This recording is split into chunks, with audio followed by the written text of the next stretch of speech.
안녕하세요. 오늘은 독일에서 자동차를 구매하시는 분들에게 좀 팁이 되고자 영상을 찍게 되었습니다. 자동차 보러 다니실 때 혹은 구매하실 때 굉장히 주의하셔야 될 부분이기도 한데요. 일단 간단하게 그냥 제 이야기를 해드릴게요.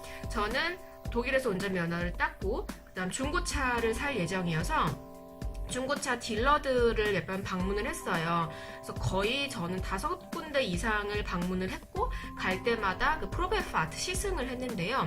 보통 시승이 짧게는 15분에서 길게는 30분까지 주어져요. 그리고 이제 그 주변을 딜러 그 중고상 주변을 돌고 다시 원점으로 돌아오면 끝나는 건데 이제 그 주말도 여느 때랑 다름없이 일반 그냥 프로베파트를 신청을 해서 시승을 하게 된 거죠. 근데 약간 유독 이상했던 게 프로베파트를 하기 전에 무슨 보험 이렇게 증명서 같은 걸 주면서 사인을 하라고 하더라고요. 그래서 시승 시에 사고나 그런 게 있었을 경우에 1000유로까지는 본인 부담이다 라고 얘기를 해서 사실 저는 솔직히 좀 처음 듣는 얘기였지만 일단은 어느 정도 납득이 되는 부분이라 사인을 하고 탔습니다.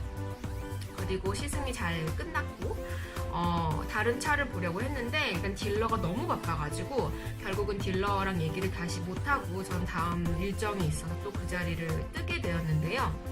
한 30분이 흘렀을까요? 그 전화가 오는 거예요, 딜러한테. 그래서 하는 얘기가 당신의 시승 시간에 사고가 일어났습니다 라고 하더라고요. 너무 놀랐어요. 왜냐면 사고라고 하면은 저는 일단 초보 운전자에 속하기 때문에 겁이 나기도 했고 그 다음에 제가 전혀 감지를 하지 못하고 이미 자리를 떠났기 때문에 약간 그 사람의 말에 신빙성에 의심이 갔어요. 근데 일단 사진을 보내달라고 했고 사진을 받아봤더니 생각보다 그 손해 정도가 심한 거예요. 그래서 일단은 그냥 기다리고 견적서를 달라고 했습니다.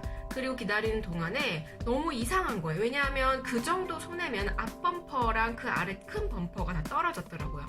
범퍼가 떨어질 정도면 운전자였던 제가 인지를 못했다는 건 저는 솔직히 말이 안 된다고 생각을 해요.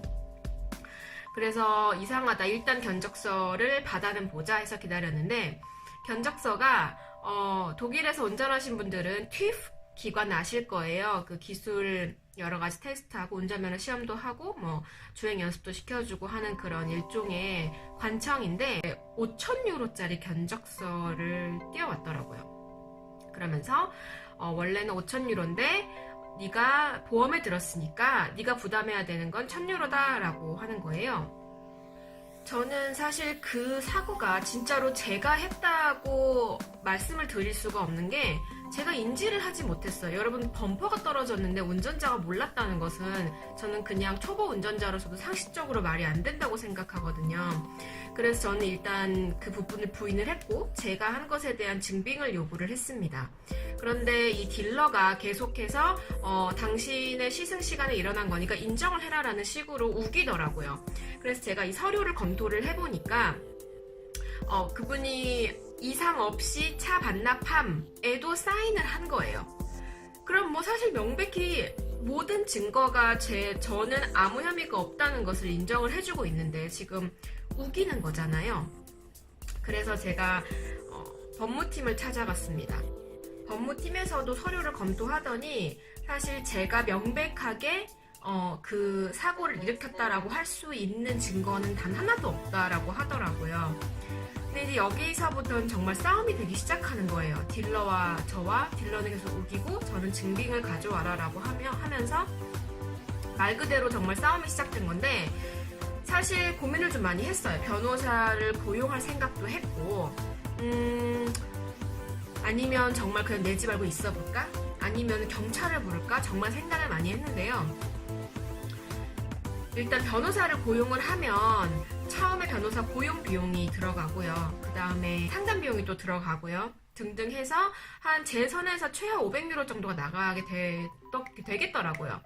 직장 동료들은 이제 그래도 해볼 만한 싸움이지 않냐라고 하는데 맞습니다. 맞고요. 아마 제가 다른 일이 없었으면은 변호사 고용해서 계속 법정까지도 갔었을 텐데 제가 지금 이사도 있고 좀 일이 좀 많아요. 그래서 그냥 싸우기 싫어서 아직까지는 제가 대응을 하지 않고 나는 증빙이 없으니 낼 수 없다라는 입장을 지금 고수하고 있는 상태인데요. 여기서 제 이야기는 정리를 하고 여러분들께 정말 말씀드리고 싶은 건요. 독일에서 자동차 구매하실 때 중고든 새 차든 상관없이 프로베파트 시승을 하시게 되면요. 반드시 물어보십시오. 반드시. 보험은 어떻게 됩니까? 잘 모르시면 SB는 어떻게 됩니까? 라고 짧게 그냥 여쭤보세요. Selbstbeteiligung. 내 부담금은 얼마나 됩니까? 라고 물어보면 알아들어요. 그러면 뭐 500이다, 1000이다, 혹은 없다 등등의 얘기를 반드시 들으셔야 나중에 발생할 수 있는 이런 불상사를 피하실 수가 있습니다.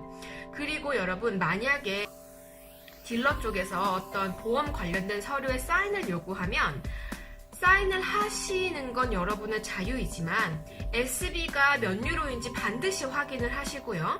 그 다음에 두 번째는 이상 없이 반납했음 이 부분이 사인이 되어 있는지 안 되어 있는지 반드시 확인하세요. 어떤 딜러는 그거를 시승도 하기 전에 사인을 하는 딜러가 있고요. 어떤 딜러는 올바르게 시승 다 끝나고 다 확인 마치고 사인을 하는 경우가 있습니다. 어쨌든 저 같은 경우가 일어날 경우에는 굉장히 법적으로 효력을 발생시킬 수 있는 부분이기 때문에 주의하셔서 보셔야 되고요. 프로베파트가 무료이고 별다른 조건 없이 여러분들이 바로 시승을 하실 수 있다는 건 정말 장점이긴 하지만 사실 시승하는 사람 입장에서 손해가 나면 낫지 딜러 입장에서 손해는 전혀 없어요. 이 사람들이 바보도 아니기 때문에 웬만한 작은 어떤 흠집이나 기스 같은 거는 다 500유로 안에서 해결이 되거든요. 그렇기 때문에 시승을 하는 사람이 500유로를까지 책임을 무는 그런 보험이 가장 많습니다. 그래서 여러분들 이 부분 꼭 숙지를 하시길 바라고요. 뭐 이미 알고 있으셨더라도 딜러마다 다를 수 있으니까 반드시 물어보고 시승하시길 바랍니다. 그래서 저 같은 불상사나 귀찮은 일은 발생하시지 않길 간절히 바랍니다. 그럼 이번 영상은 여기서 마치겠습니다. 안녕.